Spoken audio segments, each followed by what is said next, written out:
வயசில் 3 சவுண்டு பண்ணி உங்கள் என்டர்டெயின் பண்ண போகிறேன். ஒரு கோழி கத்துற மாதிரி, வாத்து கத்துற மாதிரி, ஒரு வண்டி போகிற மாதிரி ஒரே சவுண்டை பார்க்க போகிறோம்.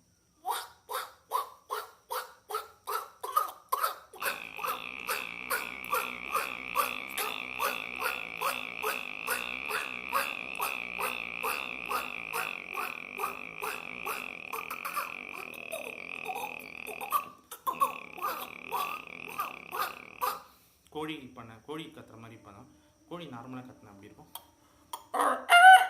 சேவல் கோழி